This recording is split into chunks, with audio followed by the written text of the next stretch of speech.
ಈಗ ಏನಾಗಿದೆ ಅಂದ್ರೆ ನಿನ್ನೆ ದುರಂತ ಬಹಳ ಅಪಘಾತ ಆಗಿದೆ ಅಮ್ಮ. ಅದು ನಮ್ಮ ಬೆಂಗಳೂರು ಟೀಮ್ ಗೆದ್ದಿದ್ದು ಬಹಳ ಸಂತೋಷ ಆಯ್ತು ನಮ್ಗೆ. ಅಂದ್ರೆ ಜನ ಈ ರೀತಿ ಒಂದು ಉದ್ಯೋಗಕ್ಕೆ ಇವರು ಕಾರಣರಾಗಿದ್ದಾರೆ.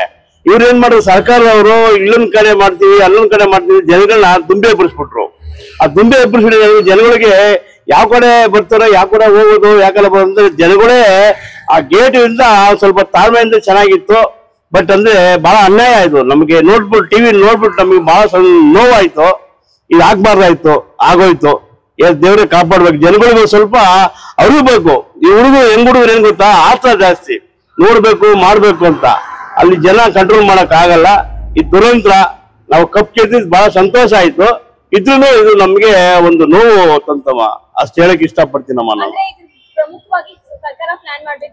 ಮಾಡ್ಬೇಕಾಯ್ತು. ಇದು ಫಸ್ಟ್ ಇವರು ಸ್ಟೇಟ್ಮೆಂಟ್ ಕೊಡ್ಬೇಕಾದ್ರೆ ಫಸ್ಟ್ ಇವರು ಪೊಲೀಸ್ ಪ್ರೊಟೆಕ್ಷನ್ ಚೆನ್ನಾಗಿ ಕೊಡ್ಬೇಕಾಯ್ತು. ಒಂದು ಸ್ಟುಡಿಯೋ, ಚಿನ್ನಸ್ವಾಮಿ ಸ್ಟುಡಿಯೋ ದೊಡ್ಡದು, ಇಷ್ಟು ಜನ ಬರ್ತಾರೆ ಹೆಸರು ಮಾಡಿ ಇವರು ಪೊಲೀಸ್ ಸ್ವಲ್ಪ ಕವರ್ ಅಪ್ ಮಾಡಿದ್ರೆ ಸ್ವಲ್ಪ ಜನಗಳು ಕಂಟ್ರೋಲ್ ಆಗಿರೋದು.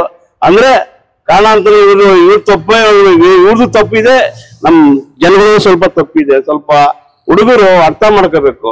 ಸಂತೋಷ ಒಪ್ಕೋತೀನಿ ನಾನು.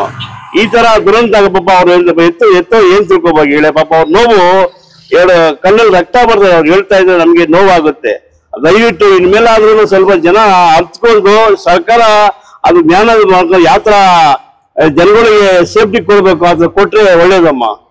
ನಾನು ಹೇಳೋದು ಇಷ್ಟಪಡ್ತೀನಿ ನಾನು.